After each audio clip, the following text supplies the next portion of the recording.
तो सपनों को साकार होना ही पड़ता है। विजेंदर रुहाल आत्मबल की एक अनोखी मिसाल। ग्रेजुएशन के बाद अच्छा करियर बनाने के लिए मार्केटिंग इंडस्ट्री में आए थे।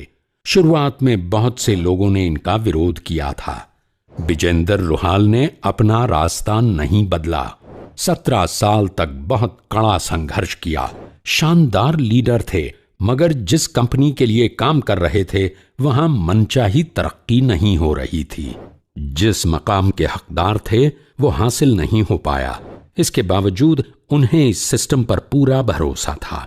ऐसे हीरे को तो समीर जी जैसा कोई जौहरी ही परख सकता है। ये जो ऑर्गेनाइजेशन में खड़ा कर रहा हूं, ये जो बिजनेस में खड़ा कर रहा हूं, ये सिर्फ आप लोगों के लिए नहीं है।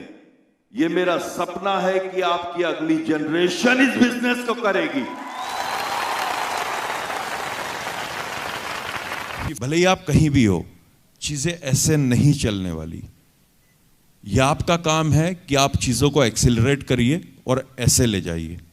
2013 में रुहाल सागा से जुड़े। अब कामयाब तो होना ही था, क्योंकि समीर जी अपने वादे के पक्के हैं, ये हम सभी जानते हैं। मजदूर का पसीना सूखने से पहले उसका मेहनताना उसके अकाउंट में आ जाना चाहिए। विजेंदर जी ने एक ही दिन में निर्धारित टारगेट पूरा करके 4 व्हीलर हासिल कर ली। 2014 में स्कॉर्पियो जीती, 2016 में CCM बने, 2017 में XUV जैसी कीमती गाड़ी के मालिक बन गए और अब फॉर्च्यूनर के मकाम पर पहुंचने वाले हैं। अगर किसी का जीवन में इतना बड़ा परिवर्तन इतना कम समय में आना है तो सिर्फ हमारा कंपनी में ही होगा, ये मैं छाती ठोक के आप सबको आज फटे चक लैंड दे हो चक लैंड दे। सागा में आने के बाद 4 साल से 7 से 8 लाख प्रतिमाह कमा रहे हैं। इनकी समाल खा ब्रांच हर महीने 1 करोड़ का बिजनेस दे रही है। 1996 में इनकी शादी हुई थी। आज इनकी बेटी डॉक्टर बनने के लिए मेडिकल का कोर्स कर रही है। बेटा 12th में पढ़ रहा है। हौसलामंद पत्नी इनका बिजनेस बढ़ाने के लिए जी जान से योगदान दे रही हैं। दुनिया को उठाने दो बेकार के सवाल, तुम यूं ही निडरता से आगे बढ़ते रहो। विजेंदर रुहाल। अरविंद त्रिपाठी 8 भाइयों और 2 बहनों में सबसे छोटे। पिता के देहांत के बाद बड़े भाइयों के रहम पर आश्रित होना पड़ा। 1992 में BSc B.Ed किया। कुछ दिनों तक बेरोजगारी की मार झेली। 1993 में एक प्राइवेट स्कूल में टीचर की नौकरी की। बचपन से ही दिल में कुछ अलग करने का उत्साह था, बड़ा बनने का ख्वाब था। 1995 में अपना खुद का स्कूल शुरू किया, जो चल नहीं पाया। बुनियादी जरूरतें पूरी करने के लिए एक दूसरे स्कूल में नौकरी करने लगे। इंश्योरेंस सेक्टर में भी काफी पापड़ बेले, लेकिन सपनों की मंजिल बहुत दूर थी। आर्थिक आजादी एक अधूरी आरजू बन के रह गई थी।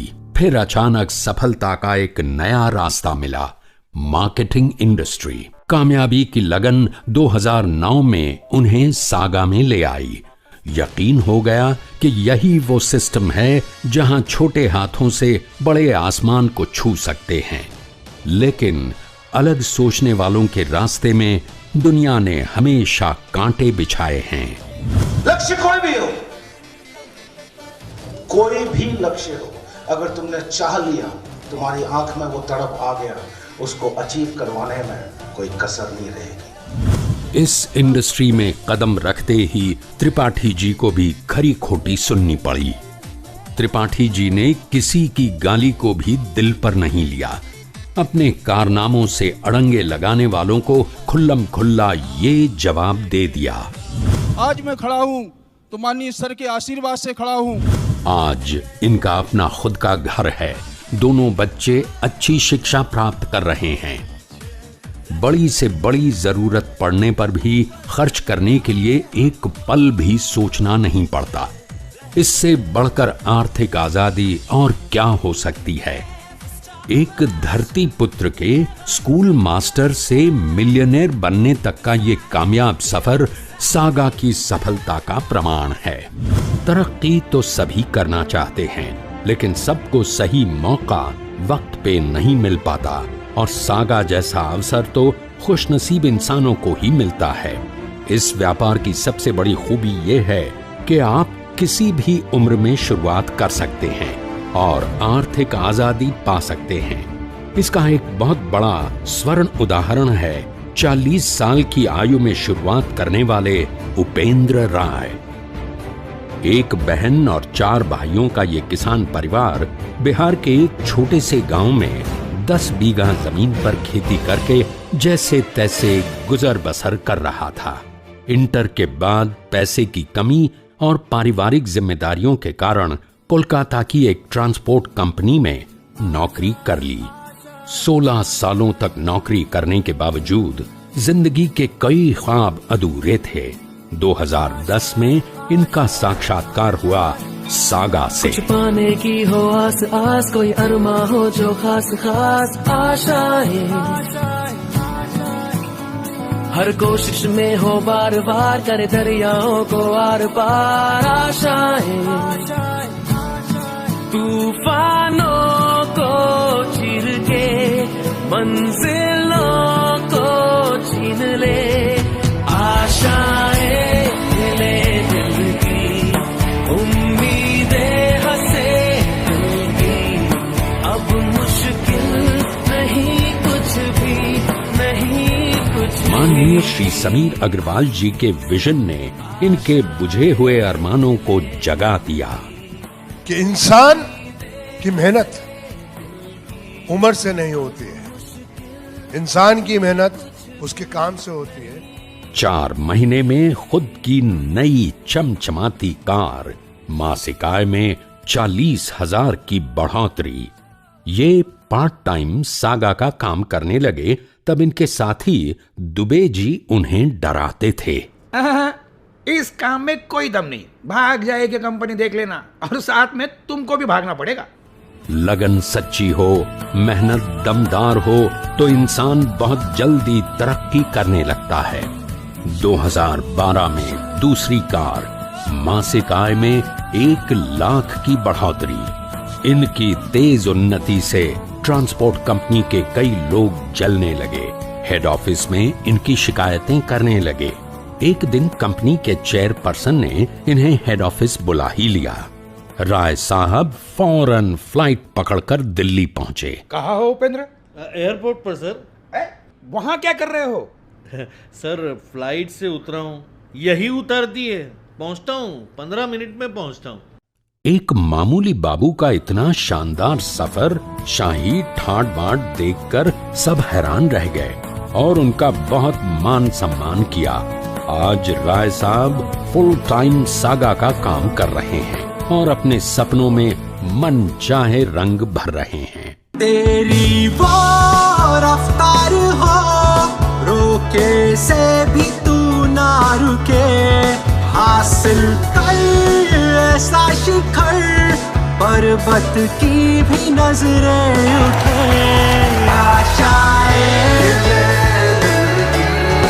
उम्मीदें अब मुश्किल नहीं कुछ भी। ईश्वर प्रसाद। पिता दूध बेचने के लिए मीलों तक साइकिल पर जाते, सुबह से शाम तक सिर्फ 150 रुपए कमा पाते। जिंदगी कठिनाइयों से भरी थी। ईश्वर प्रसाद तीसरी संतान थे। उनके हौसले छोटे से गांव के छोटे से घर की दीवारों से बहुत ज्यादा बुलंद थे। पिता की छोटी आमदनी के कारण सरकारी स्कूल में बेहद मुश्किल से इंटर तक पढ़ाई कर पाए। ख्वाब पूरे करने के लिए रास्ता ढूंढते तो चारों तरफ गरीबी का अंधकार दिखाई देता। पेट भरने के लिए आटा चक्की पर भी काम किया। इंश्योरेंस सेक्टर में नसीब आजमाया, मगर उसमें बहुत ही मामूली कमाई हो पाती। मायूसियों का अंबार था, लेकिन हालात से लड़ने का जिगर दमदार था और वो कहते हैं ना कि ढूंढने से तो खुदा भी मिल जाता है। 2009 के आखिर में इरादों की परवाज ने ईश्वर प्रसाद को सागा तक पहुंचा दिया। समीर जी के विचार सुने। थोड़ा सा अपने आप को हिलाइए और सोचिए कि हम सारे लोग आपके लिए इस तरह से लगे हैं कि आपकी स्कॉर्पियो आ जाए, आपका डेवलपमेंट आ जाए, आपकी आर्थिक परिस्थिति सुधर। ऐश के साथ जीना है तो ये वो ऑर्गेनाइजेशन है 1 लाख रुपए पर डे भी कमाएगी। तो यहाँ पर पैसा और इज्जत दोनों चीजें यहाँ पर है। हर नकारात्मक सोच को टाटा कह दिया।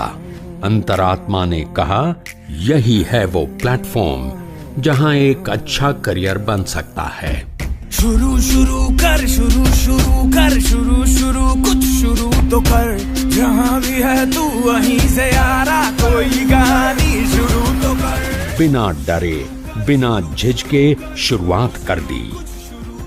मात्र 20 साल की उम्र में 5000 का पहला पे आउट मिला। इतनी बड़ी रकम वो भी एक साथ पहली बार देखी थी ईश्वर प्रसाद ने। और वो नजारा तो सच में ऐतिहासिक था जब ईश्वर प्रसाद अपने खानदान की सबसे पहली कार लेकर अपने घर आए थे।